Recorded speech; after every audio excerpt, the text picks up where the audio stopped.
এদেশে মহিলাদের কাছে 10টা টাকা থাকে না ভিক্ষা দেওয়ার জন্য? আপনি দেনই নেই কখনো, আপনি দেনই নেই কখনো। দেশের বহু মহিলার কাছে ভিক্ষা দেওয়ার জন্য 5টা টাকা থাকে না। একটা ফকির আসবে 2 টাকা ভিক্ষা দিব, টাকা নাই তার কাছে, আপনি দেন না তাকে। আর ওর বাপ মরে যাওয়ার আগে ইচ্ছা করে মেয়ে পেয়ে গেলে আরেক বেটার পোলা ভাগ পাবে, মেয়ের জামাই আর নাতিরে তো ভোগ করবে, এই ভয়ে বেঁচে থাকতে ছেলেদের নামে সব জমি লিখে দিয়ে গেছে। জালেম ওই মেয়েটাকে ফকির মিসকিন করে দিল। আর এর ভাই জমি যতক্ষণ আছে এটা ডাইকা ডাইকা খাওয়াবে, মাসে 2 মাসে ঈদে সান্দে জামা কাপড় সেমাই চিনি এগুলো দিয়ে থাকবে। কেন? জমি দিবে জন্য।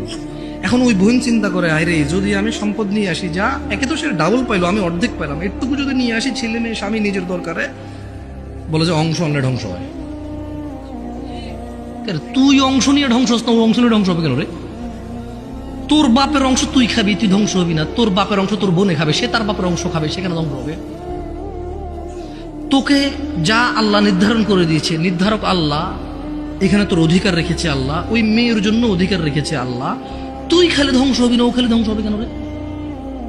এদেশের বাপ ভাই সবাই প্রায় জুলুম করে মেয়ের প্রতি, স্ত্রীর প্রতি, ইভেন মায়ের প্রতি।